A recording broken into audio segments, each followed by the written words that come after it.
नमस्कार, जोहार। चलिए जानते हैं झारखंड की ताज़ा खबरों को, लेकिन उससे पहले अगर आपने अभी तक इस चैनल को सब्सक्राइब नहीं किया तो सब्सक्राइब कर लें, जिससे कि आपको झारखंड की ताज़ा खबर रोजाना मिलती रहे। सबसे पहले खबर की बात करें तो यूनिवर्सिटी कॉलेज के शिक्षक करेंगे मंथन। पटना यूनिवर्सिटी की तर्ज पर अब रांची यूनिवर्सिटी के कॉलेज में भी स्ट्रीम वाइज पढ़ाई होगी, यानी साइंस, आर्ट्स और कॉमर्स के लिए अलग अलग कॉलेज होंगे। इसका प्रस्ताव तैयार हो चुका है। उच्च एवं तकनीकी शिक्षा विभाग में बैठक होगी, जिसमें विभाग एवं यूनिवर्सिटी के अधिकारी और कॉलेज के प्रिंसिपल इस पर मंथन करेंगे। अभी हर कॉलेज में science, social science, humanity, commerce और वोकेशनल कोर्स की पढ़ाई होती है।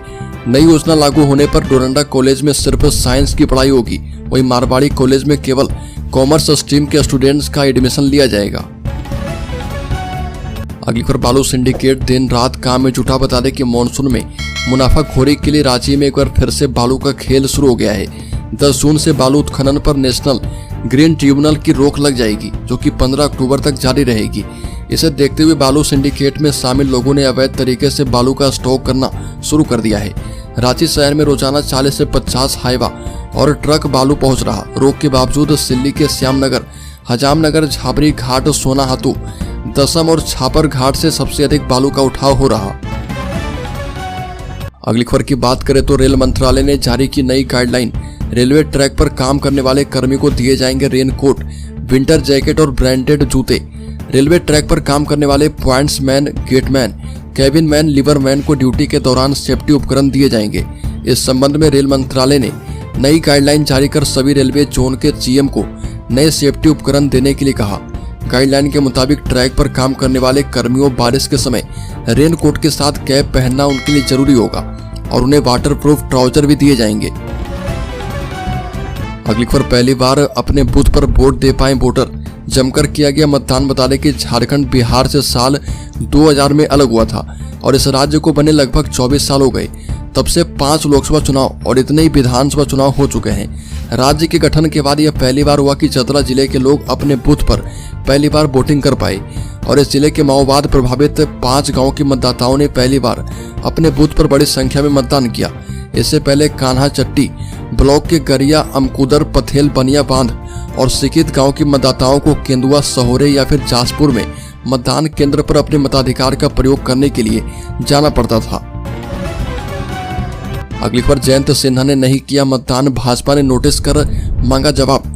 हजारीबाग के निवर्तमान सांसद जयंत सिन्हा को प्रदेश भाजपा की ओर से शो कॉज नोटिस जारी किया गया है।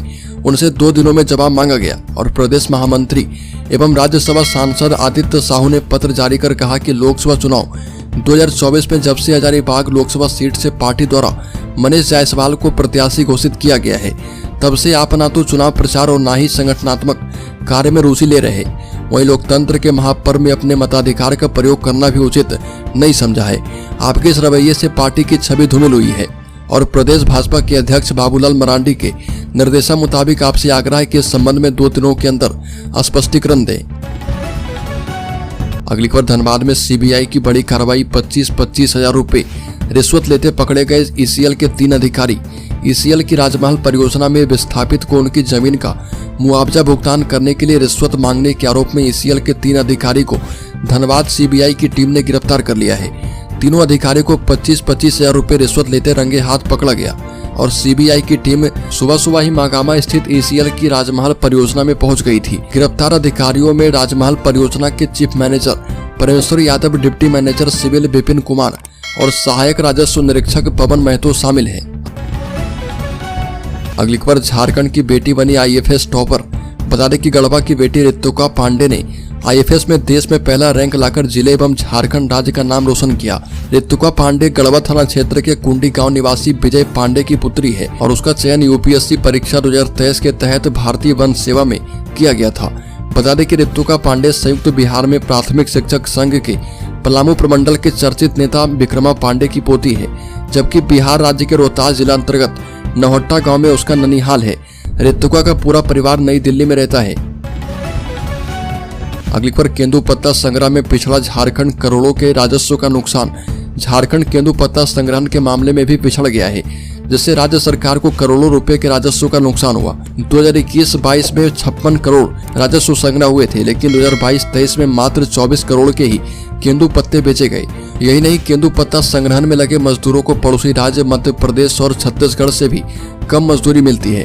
केंदू पत्ता संग्राहकों को अब तक यह भी नहीं मालूम कि प्रति मानक बोरा कितना दर कितनी मजदूरी निर्धारित की गई है, जबकि पड़ोसी राज्य छत्तीसगढ़ में 45 रुपए प्रति मानक बोरा और मध्य प्रदेश में 4000 रुपए मानक बोरी दर निर्धारित की गई है। अगली खबर, झारखंड में राजनाथ सिंह एवं अरविंद केजरीवाल की सभा। देश के छठे चरण और झारखंड में तीसरे चरण का मतदान 25 मई को होना है और इस चरण में राज्य की 4 सीटों रांची, जमशेदपुर, धनबाद और गिरिडीह सीट के लिए मतदान होना है और इस चरण के चुनाव प्रचार में अब दलों ने जोर लगा दिया है। इस क्रम में एनडीए और इंडिया गठबंधन के स्टार प्रचारक कई चुनावी सभाएं करेंगे और केंद्रीय रक्षा मंत्री राजनाथ सिंह बोकारो में भाजपा के धनबाद लोकसभा सीट से प्रत्याशी ढूलू महतो के समर्थन में दोपहर 12:30 बजे चुनावी सभा को संबोधित करने वाले हैं। अगली खबर, झारखंड को केंद्र सरकार ने दिया झटका।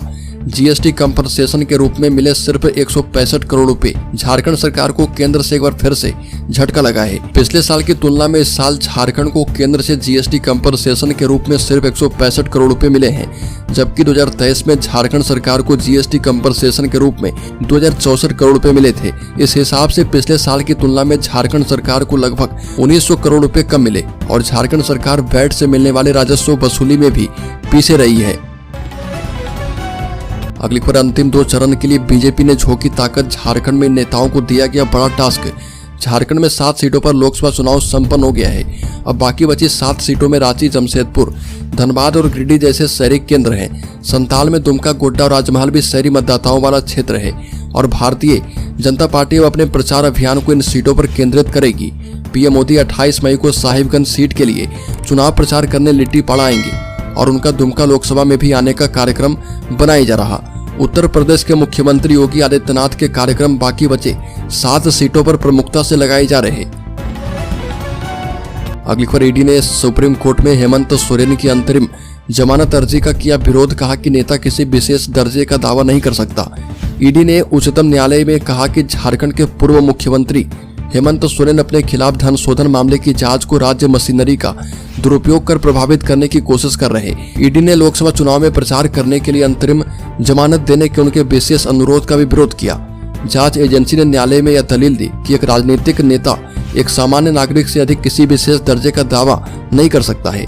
ईडी ने शीर्ष कोर्ट को बताया कि अगर सोरेन को चुनाव प्रचार के लिए अंतरिम जमानत दी गई तो जेल में बंद सभी राजनीतिक नेता यह दावा करते हुए समान व्यवहार की मांग करेंगे कि उनके ही वर्ग से आते हैं। अगली खबर, बाबूलाल मरांडी ने कहा कि झारखंड के सभी 14 सीटें और गांडे उपचुनाव एनडीए जीत रही है।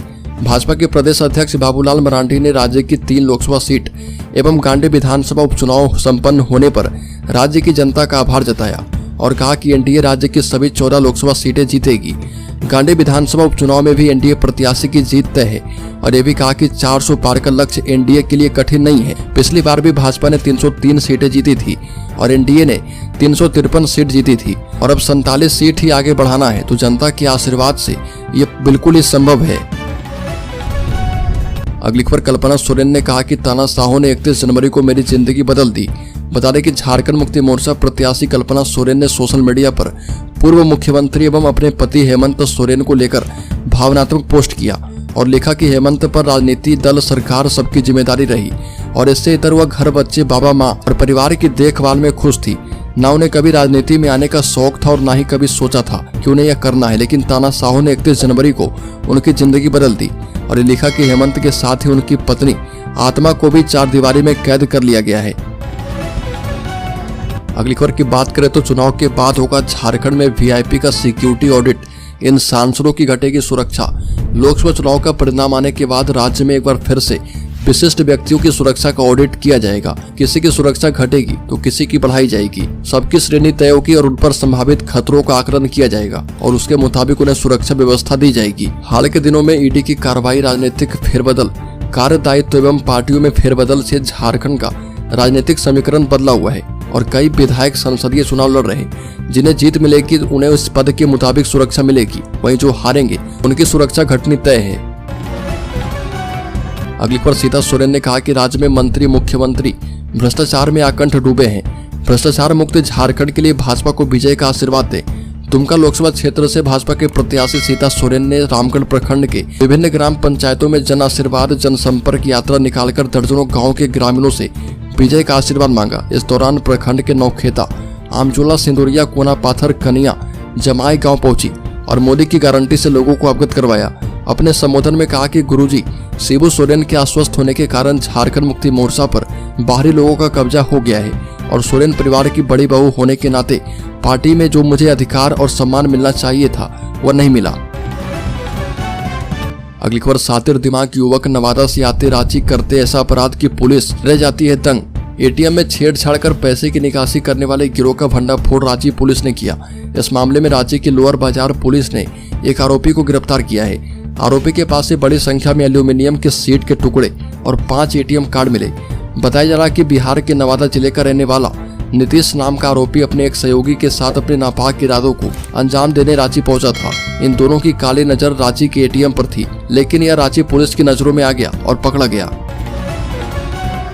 अगली खबर जल्दी से ढेर सारा पैसा कमाने के लालच में महिलाएं कर रही गांजा तस्करी। ऐसे दे रही काम को अंजाम। बता दें कि कम समय में मोटी रकम कमाने के लिए महिलाएं भी गांजा तस्करी के क्षेत्र में उतर रही है। इस अवैध धंधे में शामिल महिलाएं पहले सप्लायर का काम करती थी, अब संगठित गिरोह चला रही है। पहले ये महिलाएं स्थानीय स्तर पर गांजा तस्करी करती थी, लेकिन इनका नेटवर्क देश के कई राज्य में फैला हुआ है और अपने गिरोह के जरिए गांजा मंगाकर दिल्ली, हरियाणा, पंजाब, उत्तर प्रदेश समेत अन्य राज्य में भेज रही है। इससे इन्हें अच्छी खासी कमाई हो रही है। अगली खबर रांची सांसद प्रत्याशी संजय सेठ सरना स्थल में की पूजा। आदिवासी संगठनों ने दिया है जीत का भरोसा। बीजेपी के लोकसभा प्रत्याशी संजय सेठ हाथमा पहुंचे और जगलाल पाहन ने उनका स्वागत किया। पाहन के घर पर ही संजय सेठ ने बैठक की, जिसमें दर्जनों आदिवासी संगठन के लोग शामिल हुए। पाहन की अगुवाई में लोकसभा प्रत्याशी सरना स्थल में पूजा अर्चना करने पहुंचे और इसके बाद आदिवासी समुदाय की अगुवाओं से बीजेपी को जिताने का भरोसा दिलवाया और कहा कि अब की बार आदिवासी समुदाय जल, जंगल और जमीन की सुरक्षा के लिए बीजेपी को जिताएगी। जाति धर्म से ऊपर उठकर लोगों को वोट देंगे और देश हित के लिए बीजेपी को बहुमत से जिताना है। अगली खबर झारखंड के शेयर होल्डर्स इन्वेस्टर्स के लिए बड़ी खबर। बता दें कि ईवीएम वीवीपैट बनाने वाली कंपनी के शेयर में तेज उछाल। एक साल में 150% रिटर्न दिया गया है। बता दें कि नवरत्न कंपनी के शेयर में तेजी देखने को मिल रही है और शुरुआती कामकाज के दौरान ही इस स्टॉक में करीब 9% की तेजी उछाल देखने को मिली। डिफेंस सेक्टर की एक कंपनी चुनाव आयोग के लिए इलेक्ट्रॉनिक वोटिंग मशीन बनाती है और पिछले एक साल में सरकारी कंपनी के शेयर में करीब 2.5 गुना की तेजी देखी गई है और 2024 में यानी इस साल अब तक ही इस स्टॉक में 51% से ज्यादा उछाल देखने को मिला। और खास बात यह है कि अगले 12 महीने में भी इस स्टॉक में शानदार तेजी का अनुमान है।